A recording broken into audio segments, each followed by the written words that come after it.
اذان.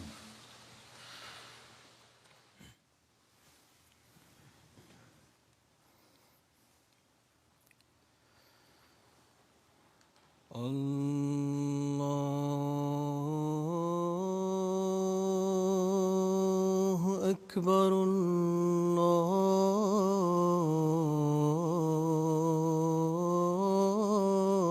الله أكبر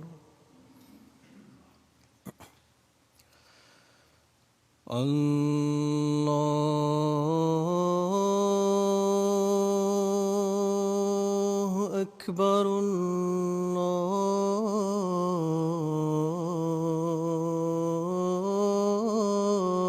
الله أكبر.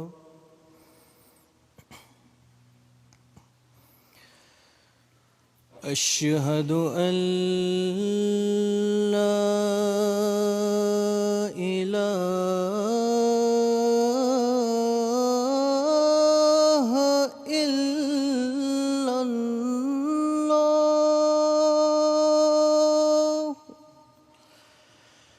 أشهد أن لا إله إلا الله.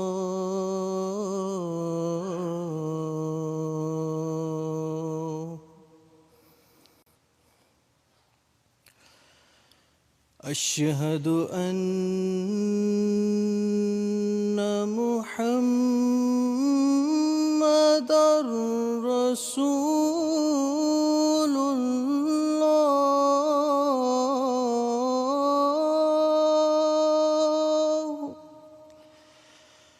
أشهد أن محمدًا رسول الله.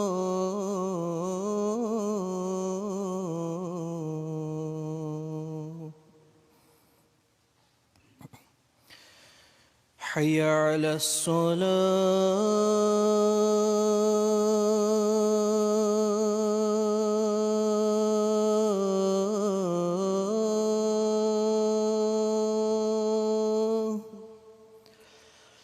حي على الصلاة.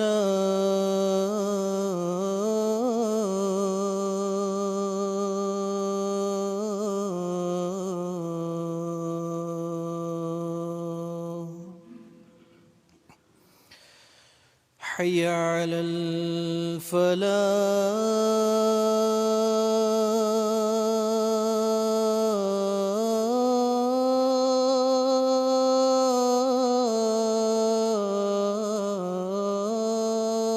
الفلاح. حي على الفلاح.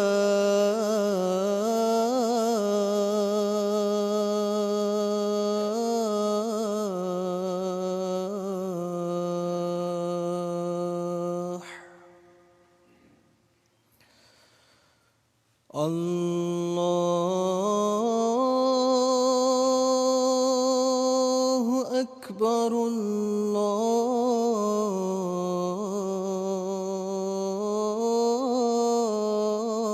الله أكبر. لا إله إلا الله.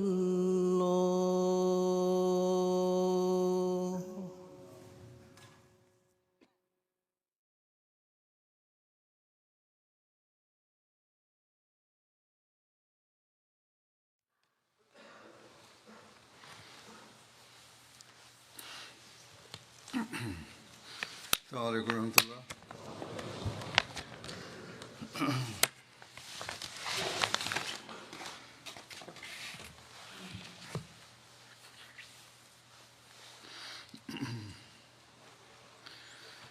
أشهد أن لا إله إلا الله وحده لا شريك له وأشهد أن محمدًا عبده ورسوله. أما بعد فأعوذ بالله من بسم الله الرحمن الرحيم الحمد لله رب العالمين الرحمن الرحيم مالك يوم الدين إياك نعبد وإياك نستعين اهدنا الصراط المستقيم صراط الذين أنعمت عليهم غير المغضوب عليهم ولا الضالين.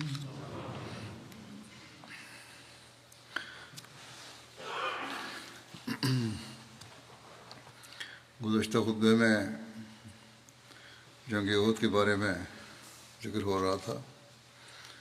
اس بارے میں حضرت مسلمہ رضی اللہ عنہ نے جو بیان کیا ہے وہ مختصر طور پر بیان کیا. آپ نے بیان کرتا ہوں.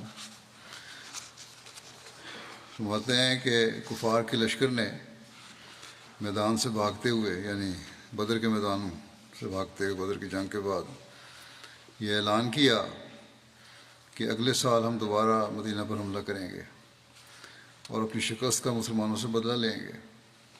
چنانچہ 1 سال کے بعد وہ پھر پوری تیاری کر کے مدینے پر حملہ آور ہوئے. مکے والوں کے غصہ کا یہ حال تھا کہ بدر کی جنگ کے بعد انہوں نے یہ اعلان کر دیا تھا کہ کسی شخص کو اپنے مردوں پر رونے کی اجازت نہیں اور جو تجارتی قافلے آئیں گے ان کی آمد آئندہ جنگ کے لیے محفوظ رکھی جائے گی. چنانچہ بڑی تیاری کے بعد 3000 سپاہیوں سے زیادہ تعداد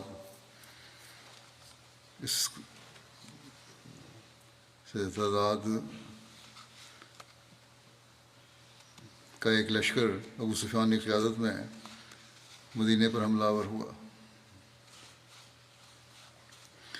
رسول اللہ صلی اللہ علیہ وسلم نے صحابہ سے مشورہ لیا کہ آیا ہم کو شہر میں ٹھہر کر مقابلہ کرنا چاہیے یا باہر نکل کر.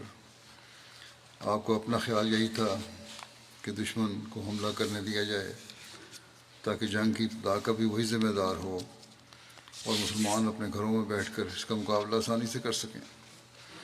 لیکن وہ نوجوان مسلمان جن کو بدر کی جنگ میں شامل ہونے کا موقع نہیں ملا تھا اور جن کے دل میں حسرت رہی تھی کہ کاش ہم کو بھی خدا کی راہ میں شہید ہونے کا موقع ملتا، انہوں نے اصرار کیا کہ ہمیں شہادت سے کیوں محروم رکھا جاتا ہے. چنانچہ آپ نے ان کی بات مان لی. مشورہ لیتے وقت آپ نے اپنی ایک خواب بھی سنائی. فرمایا جب میں نے چند گائیں دیکھی ہیں، خواب میں میں نے چند گائیں دیکھی ہیں اور میں نے دیکھا ہے کہ میری تلوار کا سرا ٹوٹ گیا ہے اور میں نے یہ بھی دیکھا ہے کہ وہ گائیں ذبح کی جا رہی ہیں اور پھر یہ کہ میں نے اپنا ہاتھ ایک مضبوط اور محفوظ زرہ کے اندر ڈالا ہے اور میں نے یہ بھی دیکھا ہے کہ میں ایک مینڈے کی پیٹھ پر سوار ہوں. صحابہ نے کہا یا رسول اللہ آپ صلی اللہ علیہ وسلم آپ نے ان خوابوں کی کیا تعبیر فرمائی؟ آپ نے فرمایا گائے کے ذبح ہونے کی تعبیر یہ ہے کہ میرے بعض صحابہ شہید ہوں گے اور تلوار کا سرا ٹوٹنے سے مراد یہ معلوم ہوتی ہے کہ میرے عزیزوں میں سے کوئی اہم وجود شہید ہوگا یا شاید مجھے ہی اس مہم میں کوئی تکلیف پہنچے. اور زرہ کے اندر ہاتھ ڈالنے کی تعبیر میں یہ سمجھتا ہوں کہ ہمارا مدینے میں ٹھہرنا زیادہ مناسب ہے اور مینڈے پر سوار ہونے والے خواب کی تعبیر یہ معلوم ہوتی ہے کہ کفار کے لشکر کے سردار ہم پر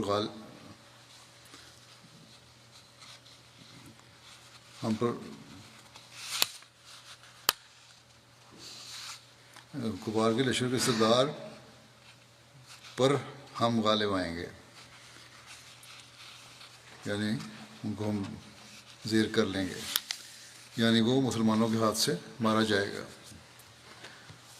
گو اس خواب میں مسلمانوں کو یہ واضح کر دیا گیا تھا کہ ان کا مدینے میں رہنا زیادہ اچھا ہے مگر چونکہ خواب کی تعبیر رسول کریم صلی اللہ علیہ وسلم کی اپنی تھی، الہامی نہیں تھی، آپ نے اکثریت کی رائے کو تسلیم کر لیا اور لڑائی کے لیے باہر جانے کا فیصلہ کر دیا۔ اس خواب کے ضمن میں خوابوں میں اشاروں کا ذکر ہوتا ہے۔ یہ ذکر فرماتے ہوئے حضرت اقدس مسیح موعود علیہ السلام نبی کریم صلی اللہ علیہ وسلم کے استعارات کا ذکر کرتے ہوئے فرماتے ہیں کہ استعارات جو آن حضرت صلی اللہ علیہ وسلم کے مکاشفات اور خوابوں میں پائے جاتے ہیں وہ حدیثوں کے پڑھنے والوں پر مخفی اور پوشیدہ نہیں ہیں۔ کبھی کشفی طور پر آن حضرت صلی اللہ علیہ وسلم کو اپنے ہاتھوں میں 2 سونے کے کڑے پہنے ہوئے دکھائی دیے اور ان سے 2 کذاب مراد لیے گئے جنہوں نے جھوٹے طور پر پیغمبری کا دعویٰ کیا تھا۔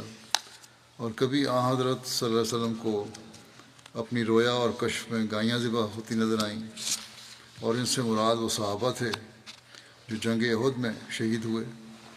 ایسا ہی بہت سی نظیریں دوسرے انبیاء کے مکاشفات میں پائی جاتی ہیں کہ بظاہر صورت ان پر کچھ ظاہر کیا گیا اور دراصل اس سے مراد کچھ اور تھا۔ سو انبیاء کے کلمات میں استعارہ اور مجاز کا داخل ہونا کوئی شاذ و نادر امر نہیں ہے۔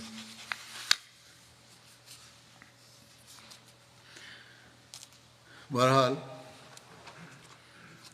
جب جنگ باہر نکل کر کرنے کا فیصلہ ہو گیا تو آن حضرت صلی اللہ علیہ وسلم نے صحابہ کو تیاری کرنے کا حکم دیا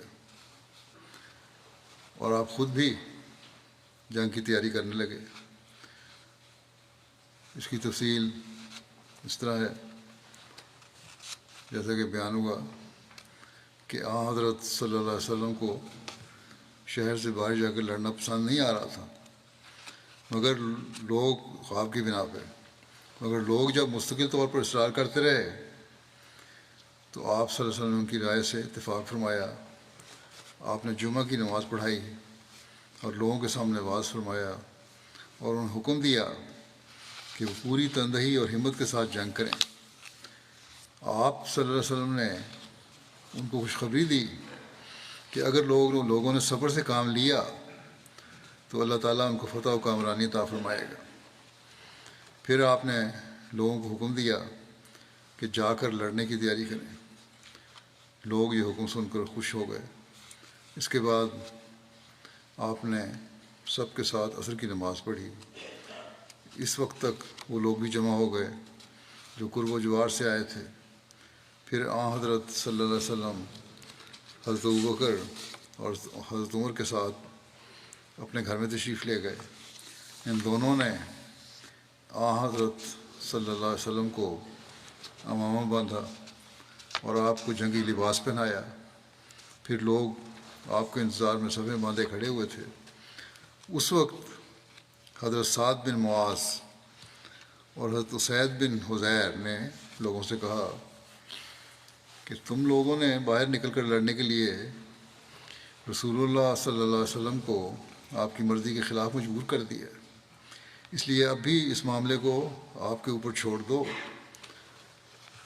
آپ جو بھی حکم دیں گے اور آپ کی جو رائے ہوگی تمہارے لیے اس میں بھلائی ہوگی، اس لیے آپ کی فرمانبرداری کرو۔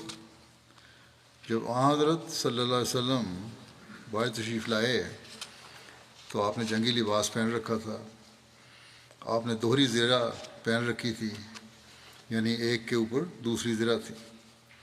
یہ ذات الفضول اور فضا نامی زرہیں تھیں، اور ذات الفضول وہ زرہ تھی جو اس وقت آپ کو حضرت سعد بن عبادہ نے بھیجی تھی جبکہ آپ غزوہ بدر کے لیے تشریف لے جا رہے تھے، اور یہی وہ زرہ تھی کہ جب آپ کا انتقال ہوا تو یہ زرہ ایک یہودی کے پاس رہن رکھی ہوئی تھی۔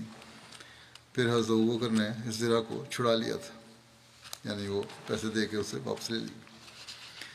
آن حضرت صلی اللہ علیہ وسلم نے پہلو میں تلوار لٹکائی ہوئی تھی اور پشت پر ترکش لگا رکھا تھا۔ ایک روایت میں یہ ہے کہ آپ ثقب نامی اپنے گھوڑے پر سوار ہوئے، کمان لٹکائی اور نیزہ ہاتھ میں لیا۔ بہرحال ممکن ہے یہ دونوں باتیں پیش آئی ہوں، لوگوں نے دیکھا، مختلف لوگوں نے۔ حضرت صلی اللہ علیہ وسلم جب اپنے گھر سے باہر تشریف لائے، آپ نے اسلحہ ضبط فرما رکھا تھا، تو آپ کو اطلاع دی گئی کہ مالک بن عمرو نجاری فوت ہو گئے اور ان کی میت جنازے کی جگہ رکھ دی گئی ہے۔ آپ نے ان کا جنازہ پڑھایا جانے سے پہلے۔ لوگوں نے آپ سے عرض کیا اس وقت کہ یا رسول اللہ صلی اللہ علیہ وسلم، ہمارا یہ مقصد نہیں تھا کہ ہم آپ کی رائے کی مخالفت کریں یا آپ کو مجبور کریں، لہذا آپ جو مناسب سمجھیں اس کے مطابق عمل فرمائیں۔ ایک روایت میں یہ بھی ہے کہ اگر آپ شہر سے نکل کر مقابلہ پسند نہیں فرماتے تو یہیں رہتے ہیں۔ آپ نے فرمایا کہ نبی کے لیے یہ بات جائز نہیں کہ ہتھیار لگانے کے بعد اس وقت تک انہیں اتارے جب تک اللہ تعالیٰ اس کے اور اس کے دشمنوں کے درمیان فیصلہ نہ فرما دے۔ ایک روایت میں اس کے بجائے یہ الفاظ ہیں کہ جب تک وہ جنگ نہ کرے۔ حضرت صلی اللہ علیہ وسلم کی تیاری اور صحابہ کی غلطی کے احساس کا ذکر کرتے ہوئے حضرت مرزا بشیر احمد صاحب نے اس طرح لکھا ہے کہ آپ اندرون خانہ تشریف لے گئے، جہاں حضرت ابوبکر اور حضرت عمر کی مدد سے آپ نے امامہ باندھا اور لباس پہنا، پھر ہتھیار لگا کر اللہ کا نام لیتے ہوئے باہر تشریف لے آئے۔ لیکن اتنے عرصے میں یہ نوجوان تھے، ان کو بعض صحابہ کے کہنے پر اپنی غلطی کا احساس ہوا کہ انہوں نے رسول اللہ صلی اللہ علیہ وسلم کی رائے کے مقابلے میں اپنی رائے پر اصرار نہیں کرنا چاہیے تھا۔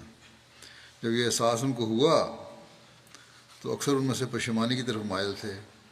جب ان لوگوں نے حضرت صلی اللہ علیہ وسلم کو ہتھیار لگائے اور دوری زرہ اور خود وغیرہ پہنے ہوئے تشریف لاتے دیکھا تو ان کی ندامت اور بھی زیادہ ہو گئی، اور انہوں نے قریباً ایک زبان ہو کر عرض کیا کہ یا رسول اللہ، ہم سے غلطی ہو گئی کہ ہم نے آپ کی رائے کے مقابلے میں اپنی رائے پر اصرار کیا۔ آپ جس طرح مناسب خیال فرماتے ہیں اسی طرح کارروائی فرمائیں، انشاءاللہ اسی میں برکت ہوگی۔ آپ صلی اللہ علیہ وسلم نے فرمایا، خدا کے نبی کی شان سے یہ بعید ہے کہ وہ ہتھیار لگا کر پھر اتار دے قبل اس کے خدا کوئی فیصلہ کرے۔ بس اب اللہ کا نام لے کر چلو، اور اگر تم نے صبر سے کام لیا تو یقین رکھو کہ اللہ تعالیٰ کی نصرت تمہارے ساتھ ہوگی۔ حضرت مسلم موعود رضی اللہ عنہ نے بھی اس سلسلے میں بیان فرمایا ہے کہ جب آپ باہر نکلے تو نوجوانوں کو اپنے دلوں میں مداوت محسوس ہوئی، اور انہوں نے کہا یا رسول اللہ صلی اللہ علیہ وسلم، جو آپ کا مشورہ ہے وہی صحیح ہے، ہمیں مدینے میں ٹھہر کر دشمن کا مقابلہ کرنا چاہیے۔ آپ نے فرمایا، خدا کا نبی جب زرہ پہن لیتا ہے تو اتارا نہیں کرتا، اب خواہ کچھ ہو ہم آگے ہی جائیں گے، اگر تم نے صبر سے کام لیا تو خدا کی نصرت تم کو مل جائے گی۔ بہرحال اسلامی لشکر کی روانگی کا تیاری شروع ہوئی۔ حضرت صلی اللہ علیہ وسلم 1000 کے لشکر کو ساتھ لے کر مدینے سے روانہ ہوئے۔ حضرت صلی اللہ علیہ وسلم نے اس موقع پر 3 نیزے منگوائے اور ان پر 3 جھنڈے باندھے، اور قبیلہ اوس کا جھنڈا اسید بن حضیر کو دیا، اور قبیلہ خزرج کا جھنڈا حباب بن منذر کو دیا، اور بعض نے کہا ہے کہ سعد بن عبادہ کو دیا، اور مہاجرین کا جھنڈا حضرت علی کو دیا، اور مدینہ میں باقی رہنے والے لوگوں کو نماز پڑھانے کے لیے ابن مکتوم کو اپنا نائب مقرر فرمایا۔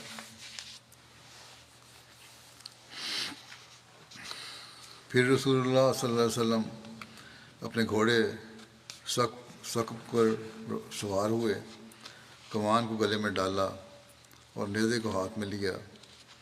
روایت میں آتا ہے کہ غزوہ احد کے مسلمانوں کے پاس 2 گھوڑے تھے۔ ایک گھوڑا رسول کریم صلی اللہ علیہ وسلم کے پاس تھا جس کا نام ثقب تھا، اور دوسرا گھوڑا حضرت ابو بردہ کے پاس تھا جس کا نام ملاوے تھا، اور مسلمانوں نے بھی ہتھیار سجا رکھے تھے، ان میں 100 زرہ پوش تھے، اور دو سعد یعنی سعد بن معاذ اور سعد بن عبادہ آپ کے آگے دوڑنے لگے۔ ان دونوں نے زرہ پہنی ہوئی تھی اور لوگ آپ کے دائیں اور بائیں تھے۔ جب آپ ثنیہ تک پہنچے تو ایک بہت ہتھیار والی فوج دیکھی، ان کے ہتھیاروں کی جھنکار تھی۔ آپ نے پوچھا یہ کیا ہے؟ صحابہ کرام نے جواب دیا یہ یہود میں سے عبداللہ بن ابی کے حلیف ہیں۔ آپ نے پوچھا یہ یہود اسلام لے آئے ہیں؟ جواب دیا گیا نہیں۔ تو آپ نے فرمایا ہم مشرکین کے خلاف اہل کفر کی مدد نہیں لیں گے۔ اس بارے میں حضرت شیرین صاحب نے بھی لکھا ہے کہ حضرت صلی اللہ علیہ وسلم نے لشکر اسلامی کے لیے 3 جھنڈے تیار کروائے۔ قبیلہ اوس کا جھنڈا اسید بن حضیر کے سپرد کیا گیا، قبیلہ خزرج کا جھنڈا حباب بن منذر کے ہاتھ میں دیا گیا، اور مہاجرین کا جھنڈا حضرت علی کو دیا گیا۔ بعد میں یہ جھنڈا حضرت مصعب بن عمیر کو دے دیا گیا۔ اور پھر مدینہ میں عبداللہ بن ابی مکتوم کو امام الصلاۃ مقرر کر کے آپ صحابہ کی بڑی جماعت کے ہمراہ نماز عصر کے بعد مدینے سے نکلے۔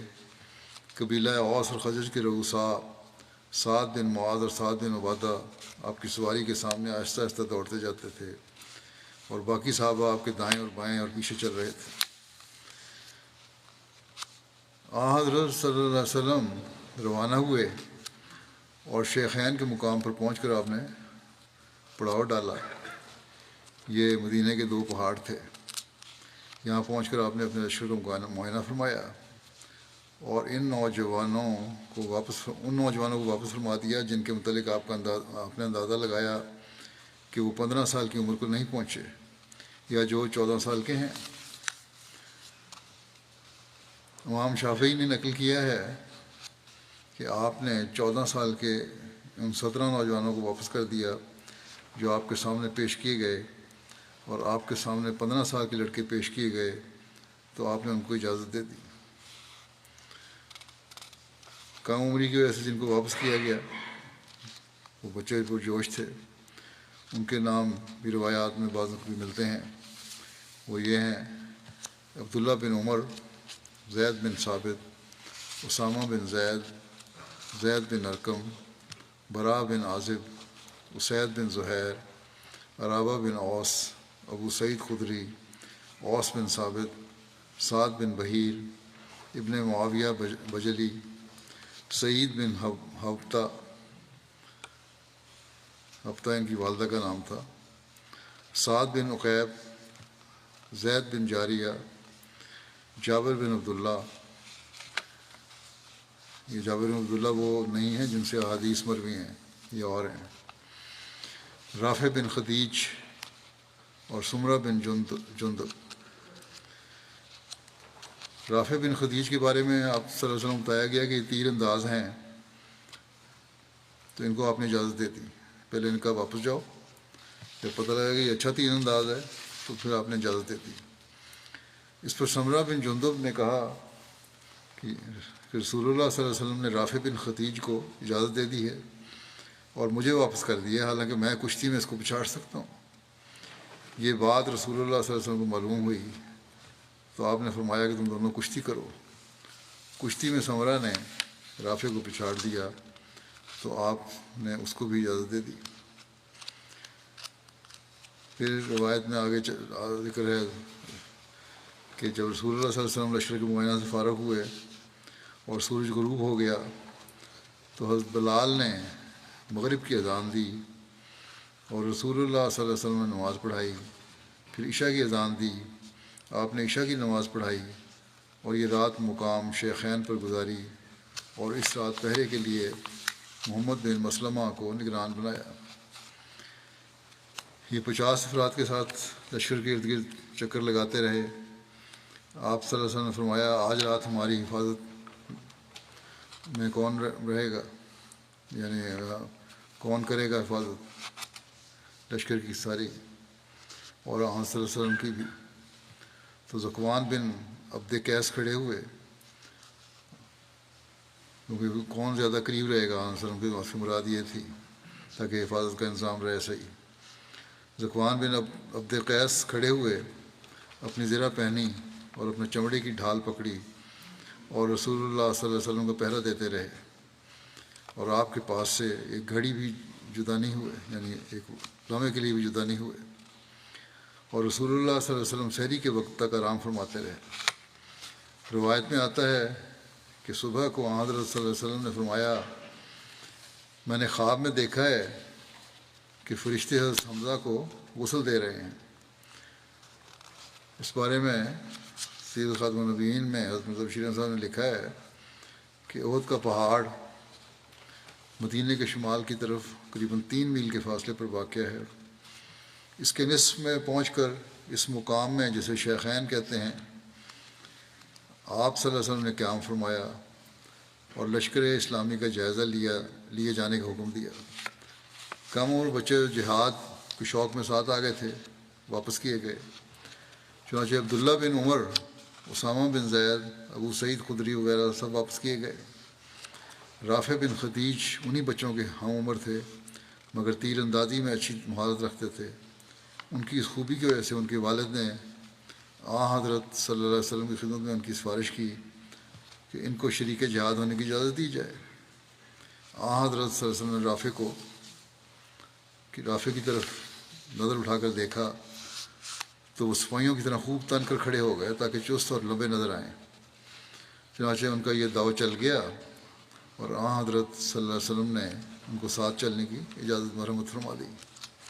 اس پر ایک اور بچہ سمرہ بن جندب، جیسا کہ ابھی ذکر ہوا ہے، اسے واپسی کا حکم مل چکا تھا، اپنے باپ کے پاس گیا اور کہا کہ اگر رافع کو لیا گیا ہے تو مجھے بھی اجازت ملنی چاہیے، کیونکہ میں رافع سے مضبوط ہوں اور اسے کشتی میں گرا لیتا ہوں۔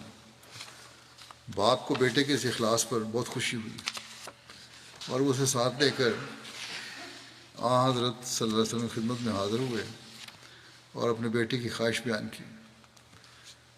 حضرت صلی اللہ علیہ وسلم نے مسکراتے ہوئے فرمایا، اچھا رافع اور سمرہ کی کشتی کرواؤ تاکہ معلوم ہو کہ کون زیادہ مضبوط ہے۔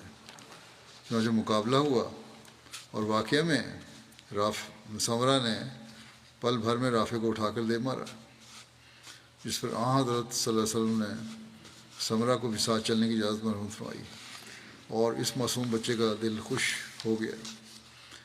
اب چونکہ شام ہو چکی تھی، اس لیے بلال نے اذان کہی اور سب صحابہ نے حضرت صلی اللہ علیہ وسلم کی ابتدا میں نماز ادا کی، اور پھر رات کے واسطے مسلمانوں نے یہیں ڈیرے ڈال دیے، اور حضرت صلی اللہ علیہ وسلم رات کے پہرے کے لیے محمد بن مسلمہ وسلم نے رات کے پہرے کے لیے محمد بن مسلمہ کو منصب مقرر فرمایا، جنہوں نے 50 صحابہ کی جماعت کے ساتھ رات بھر لشکر اسلامی کے ارد گرد چکر لگاتے ہوئے پہرا دیا۔ عبداللہ بن ابی بن سلول پہلے تو ساتھ آیا تھا لیکن راستے میں واپس چلا گیا تھا۔ اس کی تفصیل میں لکھا ہے کہ سحری کے وقت حضرت صلی اللہ علیہ وسلم نے شیخین کے مقام سے آگے کچھ فرمایا اور مدینہ اور احد کے درمیان میں شوط نامی ایک مقام پر پہنچ کر نماز کا وقت ہو گیا، اور اس جگہ آپ نے نماز فجر ادا فرمائی۔ شوط وادی کنا اور مدینہ کے درمیان ایک جگہ ہے۔ اسی جگہ عبداللہ بن ابی بن سلول اپنے ساتھی منافقوں سمیت حضرت صلی اللہ علیہ وسلم کو ساتھ چھوڑ کر واپس ہو گیا۔ اس کے ساتھیوں کی تعداد 300 تھی جو سب منافق تھے۔ واپس ہوتے ہوئے عبداللہ بن ابی کہنے لگا کہ انہوں نے یعنی حضرت صلی اللہ علیہ وسلم نے میری بات نہیں مانی بلکہ لڑکوں کی بات مانی، باتوں میں آ گئے ہیں، لڑکوں کی باتوں میں آ گئے جن کی کوئی رائے نہیں ہے۔ ہم نہیں جانتے کہ ہم کس بنا پر اپنی جانیں دیں، یہ عبداللہ نے کہا۔ اس لیے اے لوگوں واپس لوٹ چلو۔ اگر سردار منافقین کے اس حکم پر اس کے منافق ساتھی مسلمانوں کو ساتھ چھوڑ کر واپس لوٹ گئے۔ ان کو جاتے دیکھ کر حضرت جابر کے والد حضرت عبداللہ بن عمر اس کے پیچھے لپکے۔ یہ بھی عبداللہ بن ابی کی طرح قبیلہ خزرج کے بڑے سردار تھے۔ انہوں نے واپس جانے والوں سے کہا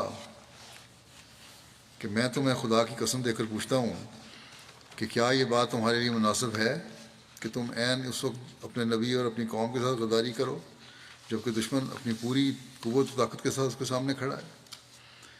ان لوگوں نے کہا کہ اگر ہمیں یہ معلوم ہوتا کہ تم لوگ جنگ لڑو گے تو ہم تمہارے ساتھ ہی نہ آتے، ہم تو یہ سمجھتے تھے کہ جنگ وغیرہ کچھ نہیں ہوگی۔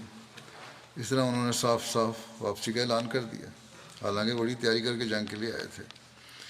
اس پر عبداللہ بن عمر نے کہا، خدا کے دشمنوں، اللہ تمہیں ہلاک و برباد کرے، جلد ہی اللہ اپنے نبی کو تم سے مستغنی کر دے گا۔ ایک روایت میں ہے کہ علامہ ابن جوزی نے لکھا ہے یہ کہ جب قبیلہ بنو سلمہ اور بنو حارثہ نے عبداللہ بن ابی کو غداری کرتے ہوئے دیکھا تو انہوں نے بھی واپس ہونے کا ارادہ کیا۔ یہ دونوں قبیلے لشکر کے دونوں بازوؤں پر تھے، مگر پھر اللہ تعالیٰ نے ان دونوں گروہوں کو اس گناہ سے بچا لیا اور انہوں نے واپس جانے کا ارادہ ختم کر دیا۔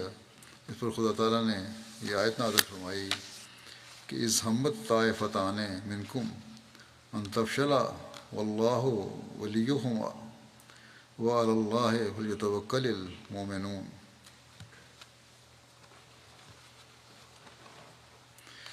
کہ جب تم میں سے دو گروہوں نے ارادہ کیا کہ وہ بزدلی دکھائیں، حالانکہ اللہ دونوں کا ولی تھا اور اللہ ہی پر مومنوں کا توکل کرنا چاہیے۔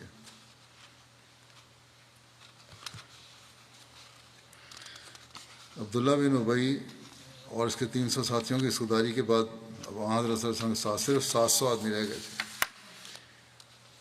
ادھر جب عبداللہ بن ابی واپس ہوا تو انصار نے حضرت صلی اللہ علیہ وسلم سے عرض کیا کہ یا رسول اللہ، کیا یہود میں جو لوگ ہمارے حلیف اور حمایتی ہیں ان سے اس موقع پر مدد نہ لے لیں؟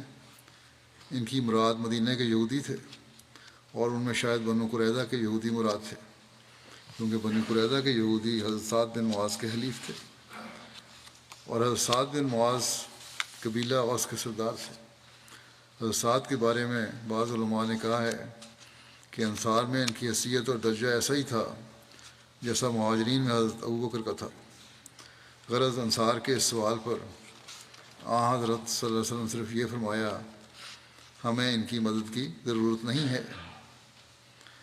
اس بارے میں مظہر شیرم صاحب نے بھی لکھا ہے کہ دوسرے دن یعنی 15 شوال 3 ہجری مطابق 31 مارچ 624 عیسوی بروز ہفتہ سحری کے وقت لشکر اسلامی آگے بڑھا اور راستے میں نماز ادا کرتے ہوئے صبح ہوتے ہی احد کے دامن میں پہنچ گیا۔ اس موقع پر بد باطن عبداللہ بن ابی بن سلول رئیس المنافقین نے غداری کی اور اپنے 300 ساتھیوں کے ساتھ مسلمانوں کے لشکر سے ہٹ کر یہ کہتا ہوا مدینہ کی طرف واپس لوٹ گیا کہ محمد صلی اللہ علیہ وسلم نے میری بات نہیں مانی اور نہ تجربہ کار نوجوانوں کے کہنے میں آ کر باہر نکل آئے ہیں، اس لیے میں ان کے ساتھ ہو کر نہیں لڑ سکتا۔ بعض لوگوں نے بطور خود اس کو سمجھایا بھی کہ یہ غداری ٹھیک نہیں ہے، مگر اس نے ایک نہ سنی اور یہی کہتا گیا کہ یہ کوئی لڑائی ہوتی تو میں اس میں شامل ہوتا، مگر یہ کوئی لڑائی نہیں ہے بلکہ خود ہلاکت کے منہ میں جانا ہے۔ اب اسلامی لشکر کی تعداد صرف 700 نفوس پر مشتمل تھی، جو کفار کے 3000 سپاہیوں کے مقابلے میں 1/4 سے بھی کم تھی، اور سواری اور سامان حرب کے لحاظ سے بھی اسلامی لشکر کے مقابلے میں بالکل کمزور، لشکر قریش کے مقابلے میں بالکل کمزور اور حقیر تھا، کیونکہ مسلمانوں کی فوج میں صرف 100 زرہ پوش اور فقط 2 گھوڑے تھے۔ اس کے بالمقابل کفار کے لشکر میں 700 زرہ پوش اور 200 گھوڑے اور 3000 اونٹ تھے۔ اس کمزوری کی حالت میں جسے مسلمان خوب محسوس کرتے تھے، عبداللہ بن ابی کے 300 آدمیوں کی غداری نے بعض کمزور دل مسلمانوں میں ایک بے چینی اور اضطراب کی حالت پیدا کر دی اور ان میں سے بعض متزلزل ہونے لگے۔ چنانچہ جیسا کہ قرآن شریف میں بھی اشارہ کیا گیا ہے، اسی گھبراہٹ اور اضطراب کی حالت میں مسلمانوں کے 2 قبائل بنو حارثہ اور بنو سلمہ نے مدینہ کی طرف واپس لوٹ جانے کا ارادہ بھی کر لیا، مگر چونکہ دل میں نور ایمان موجود تھا پھر سنبھل گئے اور ظاہری اسباب کے لحاظ سے موت کو سامنے دیکھتے ہوئے بھی اپنے آقا کے پہلو کو نہ چھوڑا۔ مسلم موعود بیان فرماتے ہیں کہ آپ صلی اللہ علیہ وسلم 1000 لشکر کے ساتھ مدینہ سے نکلے اور تھوڑے فاصلے پر جا کر رات بسر کرنے کے لیے ڈیرا لگا دیا۔ آپ کا ہمیشہ طریق تھا کہ آپ دشمن کے پاس پہنچ کر اپنے لشکر کو کچھ دیر آرام کرنے کا موقع دیا کرتے تھے تاکہ وہ اپنا سامان وغیرہ تیار کر لیں۔ صبح کی نماز کے وقت جب آپ نکلے تو آپ کو معلوم ہوا کہ کچھ یہودی بھی اپنے معاہد قبیلوں کی مدد کے بہانے سے آئے ہیں، چونکہ یہود کی ریشہ دوانیوں کا آپ کو علم ہو چکا تھا۔ آپ نے فرمایا کہ ان لوگوں کو واپس کر دیا جائے۔ اس پر عبداللہ بن ابی بن سلول جو منافقوں کا رئیس تھا، وہ بھی اپنے 300 ساتھیوں کو لے کر یہ کہتے ہوئے واپس لوٹ گیا کہ اب یہ لڑائی نہیں رہی، یہ تو ہلاکت کے منہ میں جانا ہے۔ ایک یہ بھی وجہ بنی تھی عبداللہ بن ابی کے جانے کی کہ اس نے کہا ان یہودیوں کو نہیں شامل کرتے، یہ تو ہلاکت کے منہ میں جانا ہے، کیونکہ خود اپنے مددگاروں کو لڑائی سے روکا جاتا ہے۔ نتیجہ یہ ہوا کہ مسلمان صرف 700 رہ گئے، جو تعداد میں کفار کی تعداد سے چوتھے حصے سے بھی کم تھے، اور سامان کے لحاظ سے اور بھی کمزور، کیونکہ کفار میں 700 زرہ پوش تھے اور مسلمانوں میں صرف 100 زرہ پوش تھا، اور کفار میں 200 گھوڑ سوار تھے مگر مسلمانوں کے پاس 2 گھوڑے تھے۔ حضرت صلی اللہ علیہ وسلم لشکر کے ساتھ جب ہرہ بنو حارثہ میں پہنچے تو ایک صحابی کے گھوڑے نے اپنی دم ہلائی تو وہ ان کی تلوار کو جا لگی۔ انہوں نے خطرہ محسوس کرتے ہوئے جلدی سے اپنی تلوار سونت لی۔ راوی کہتے ہیں کہ رسول اللہ صلی اللہ علیہ وسلم نیک فال لینا پسند کرتے اور بدشگونی کو ناپسند فرماتے تھے۔ آپ نے ان سے فرمایا کہ جس کی وہ تلوار تھی کہ اپنی تلوار کو نیام میں ڈال لو، کیونکہ مجھے معلوم ہوتا ہے کہ آج ضرور تلواریں سونتی جائیں گی، یہی فال نکلتی ہے اس سے۔ پھر حضرت صلی اللہ علیہ وسلم نے صحابہ کو مخاطب کر کے فرمایا، کون ہے جو ہمیں قریب کے راستے سے دشمن کی طرف لے جائے، یعنی ایسے راستے سے جو عام گزرگاہ نہیں ہے۔ اس پر حضرت ابو خیثمہ نے کہا کہ یا رسول اللہ میں لے چلوں گا۔ ابن سعد وغیرہ نے ان کا نام و محتمہ بیان کیا ہے۔ بہرحال چنانچہ وہ آپ کو بنو حارثہ کے محلے اور ان کی زمینوں اور املاک میں سے نکالتے ہوئے مسلمانوں کے ہمراہ لے چلے، یہاں تک کہ احد کی گھاٹی میں پہنچ کر آپ نے پڑاؤ ڈالا۔ آپ نے اس طرح پڑاؤ ڈالا کہ احد پہاڑ کو اپنی پشت کی طرف کر لیا اور مدینے کو سامنے کے رخ پر کر لیا۔ یہاں رسول اللہ صلی اللہ علیہ وسلم نے خطاب فرمایا مسلمانوں سے۔ مسلمانوں نے احد کے دامن میں صف بنائی اور ہفتے کے دن نماز فجر کا وقت قریب ہو گیا اور مسلمان مشرکین کو دیکھ رہے تھے۔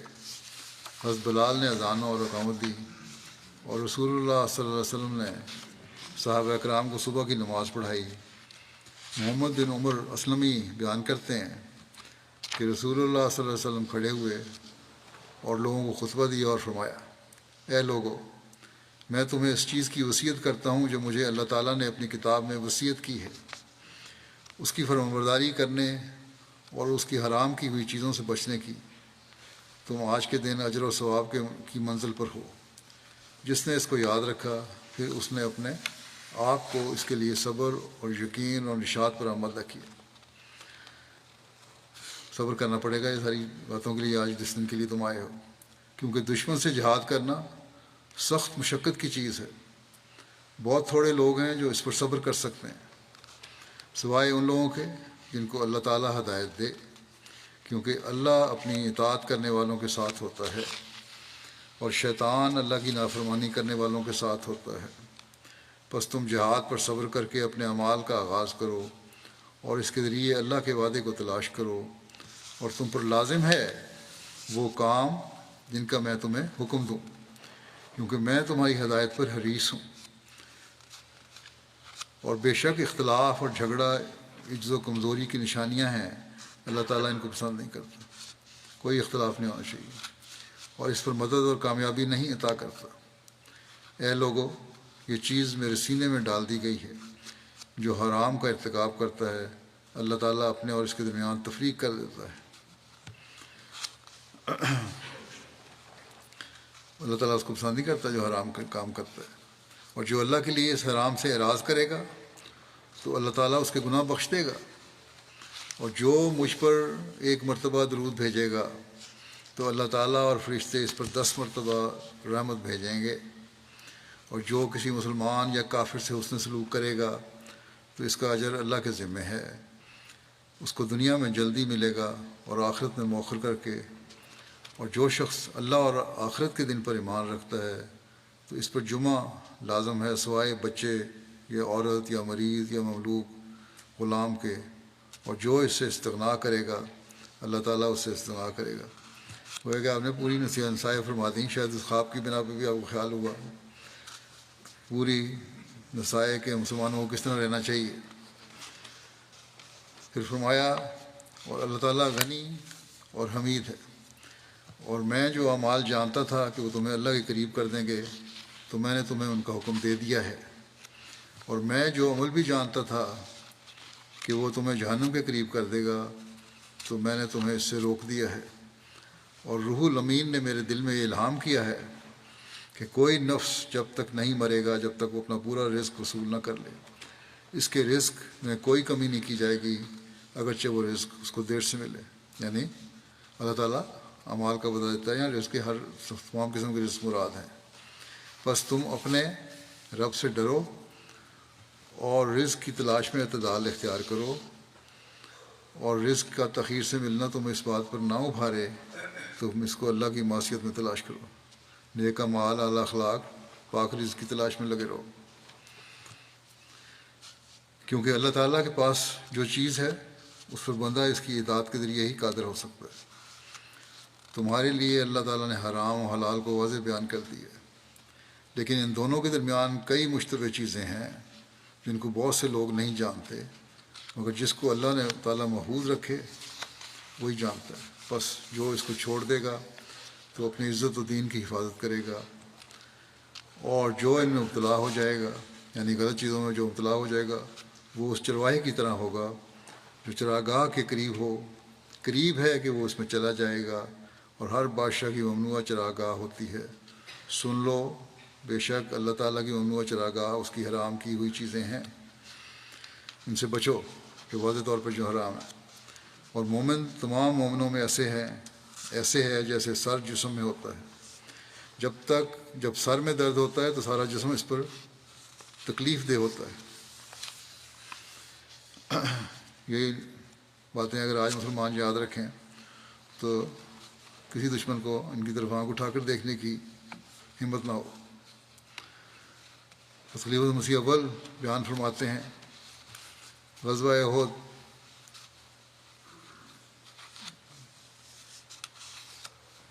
دشمن مکے کے کہتے ہیں کہ دشمن مکے سے چل کر مدینہ پہنچے وہ غزوہ احد کے دن.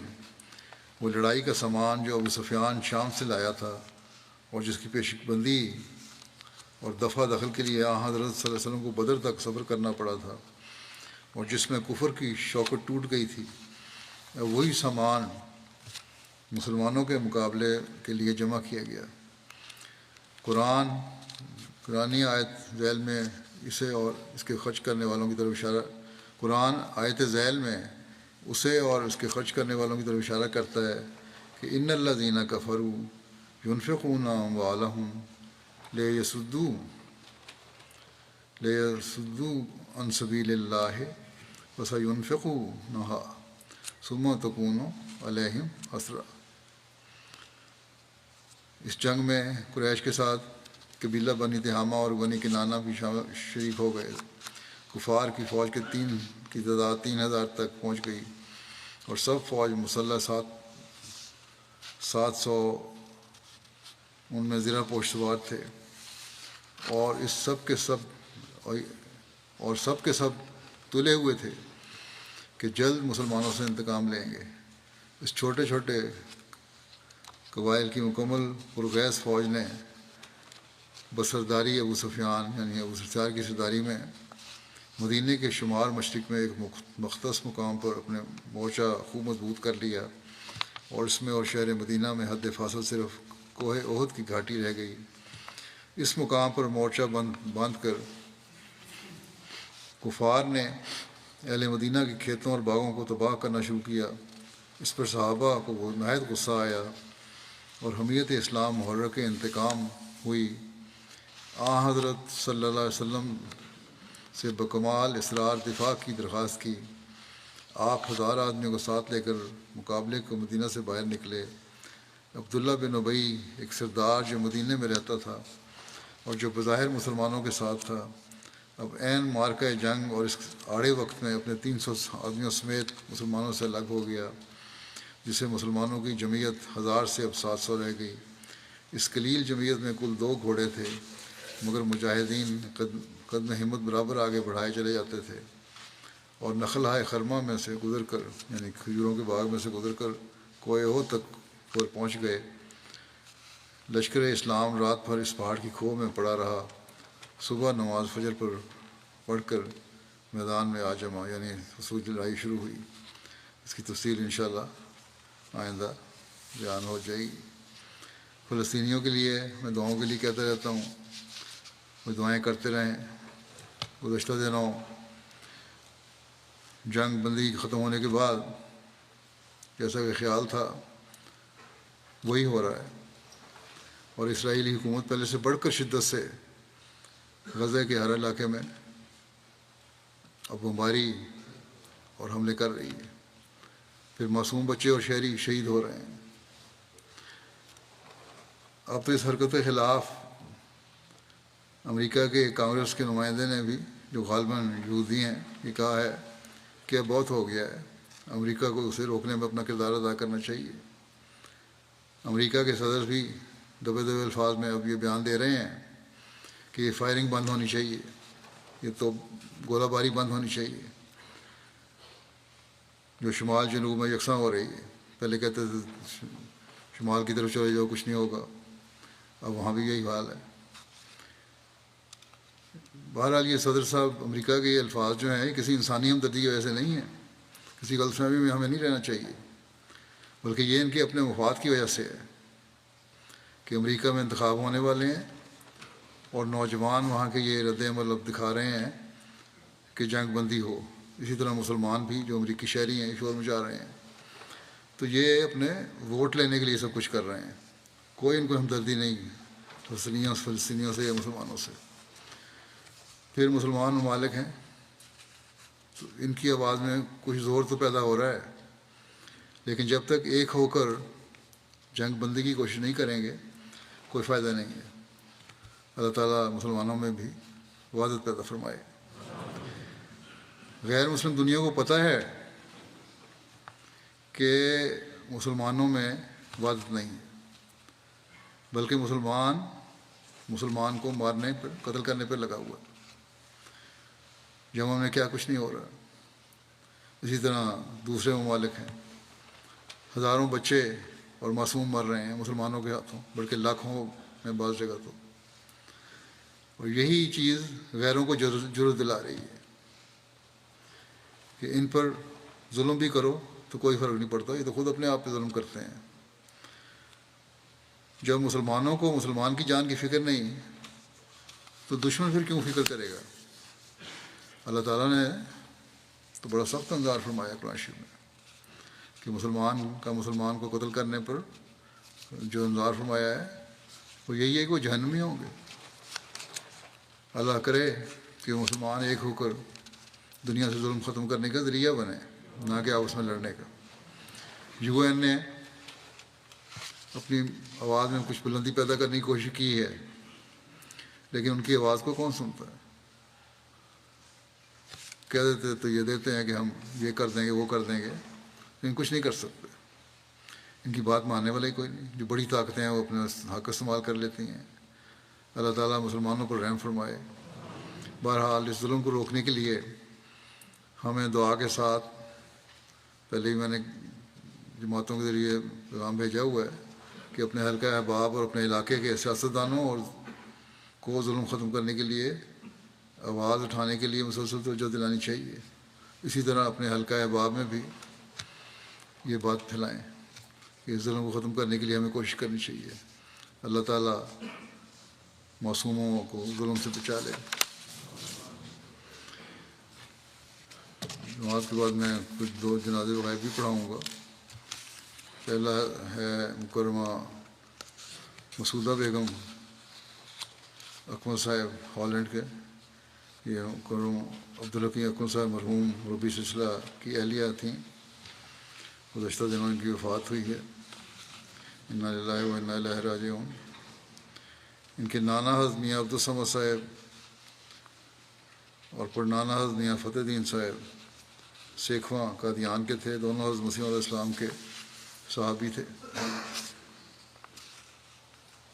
مرحومہ طویل عرصے تک ہالینڈ میں اپنے شوہر کے ساتھ خدمت دین میں مصروف رہیں۔ 1957 میں حضرت مسلم موعود کے ارشاد پر یہ اکمل صاحب پہلی بار ہالینڈ گئے اور اہلیہ ان کی ساتھ نہیں تھیں، یہ 1969 میں گئیں، پھر دوبارہ واپس آئے، پھر 1986 میں یہ گئیں۔ اپنی شادی شدہ زندگی میں کم و بیش 15 سال یہ اپنے شوہر کی بیرون ملک تعیناتی پر علیحدہ رہی ہیں، تنہا انہوں نے گزارے ہیں۔ ہالینڈ قیام کے دوران ان کی قابل ذکر خدمات میں لجنہ معلّہ ہالینڈ کا قیام خاص طور پر شامل ہے۔ لجنہ معلّہ ہالینڈ کی اولین صدر کا اعزاز بھی انہیں حاصل ہے۔ خلافت سے بہت اخلاص اور وفا کا تعلق تھا، متقی، پرہیزگار، صوم و صلات کی پابند خاتون تھیں، مرحومہ موسیہ تھیں۔ پسماندگان میں 3 بیٹے اور 1 بیٹی شامل ہیں، اور سبھی کسی نہ کسی طور پر بڑے اخلاص سے جماعت کی خدمت کر رہے ہیں۔ یہ پہلے 1 بیٹے تھے صدر انصار اللہ، دوسرے بھی شاید اس سال منتخب ہوئے ہیں انصار اللہ کے صدر، اس کے علاوہ بھی خدمات کر رہے ہیں جماعت کی۔ اللہ تعالیٰ مرحومہ سے مغفرت الرحم کا سلوک فرمائے اور ان کے بچوں کو ان کی نیکیاں جاری رکھنے کی توفیق دے۔ دوسرا ذکر ہے ماسٹر عبدالمجید صاحب، وقف زندگی کے یہ بھی استاد تھے تعلیم اسلام ہائی اسکول ربا میں۔ یہ بھی گزشتہ دنوں ریٹائرمنٹ کے بعد اب کینیڈا آ گئے تھے، وہیں ان کی وفات ہوئی ہے، انا للہ و انا الیہ راجعون۔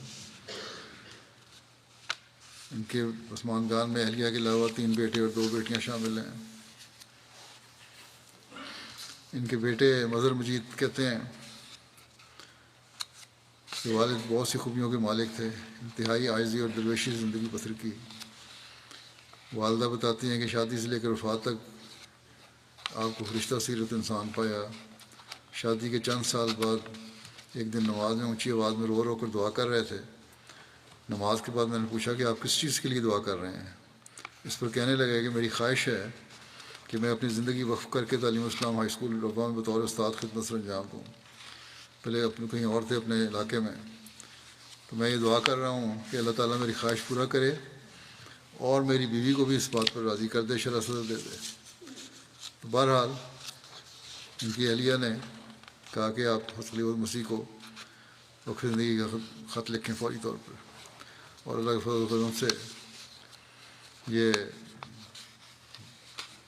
انہوں نے درخواست دی وقف کی، حضرت ثانی کے زمانے کی بات تھی، انہوں نے منظور کر لی اور یہ ربا منتقل ہو گئے۔ وہ کہتے ہیں یہ کہ والد صاحب کو ہر ماہ جو تنخواہ ملتی سب سے پہلے سیکرٹری محل کے پاس جاتے، چندہ ادا کرتے، اس کے بعد بچی ہوئی رقم آ کے والدہ کے ہاتھ میں دے دیتے۔ ربا آنے کے بعد انتہائی مشکل حالات میں گزارا کیا اور کبھی شکوہ نہیں کیا، کبھی دنیا کی چیزوں کی خواہش کا اظہار نہیں کیا۔ بہن بھائیوں کو ہمیشہ وقت پر نماز ادا کرنے اور جماعت اور خلافت سے وابستہ رہنے کی تلقین کرتے رہے۔ اس وقت حالات جو تھے جماعت کے مالی حالات بھی ایسے نہیں تھے، کافی تنگی ہوتی تھی، لیکن اس کے باوجود بڑے صبر سے انہوں نے گزارا کیا۔ کہ میں اسکول میں تھا، یہ اس وقت استاد ہو کے آئے تھے، اور میں نے دیکھا ان کو واقعی یہ صرف بیچے کی باتیں نہیں ہیں کہ بیٹے نے تعریف کر دی باپ کی، ان میں یہ خوبیاں موجود تھیں۔ غیر احمدی بھی ان سے متاثر تھے۔ 1985 میں جو حکومت نے ان کو ترقی دے کر بعد میں اسکول 73 میں 74 میں شاید کے بعد جب قومی آئے گئے اسکول، تو اس وقت پھر یہ اسکول میں ہی رہے، پشتو ہائی اسکول میں رہا، کچھ عرصہ گزارا انہوں نے۔ پھر 1985 میں ان کو ترقی دے کے بطور ہیڈ ماسٹر اسلامیہ ہائی اسکول بھیرے میں ان کو بھیج دیا گیا۔ وہاں کا جو نائب ہیڈ ماسٹر تھا جو جامعہ مسجد کا امام بھی تھا، اور بظاہر لگتا تھا کہ احمدی ہونے کی وجہ سے ان کی مخالفت کرے گا، لیکن آپ کے حسن اخلاق کی وجہ سے وہ نہایت آپ کی عزت کرتا تھا، بہت زیادہ عزت کرتا تھا، نہایت ادب سے رہتا تھا۔ ایک دن کہتے ہیں روایت کرنے والے کہ میں نے اس کو دوسرے اساتذہ کو کہتے ہوئے سنا کہ یہ شخص باوجود قادیانی ہونے کے فرشتہ صفت انسان ہے۔ تو اس طرح خاموش تبلیغ بھی یہ کیا کرتے تھے، دشمنوں کو بھی اثر ڈالتے تھے۔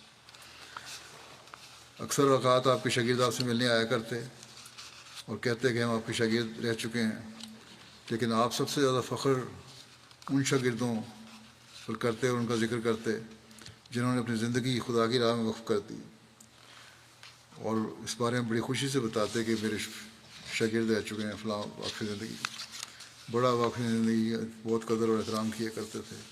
اللہ تعالیٰ مرحوم سے مغفرت اور رحم کا سلوک فرمائے، ان کے درجات بلند کرے، ان کی اولاد کو بھی ان کی نیکیاں جاری رکھنے کی توفیق دے۔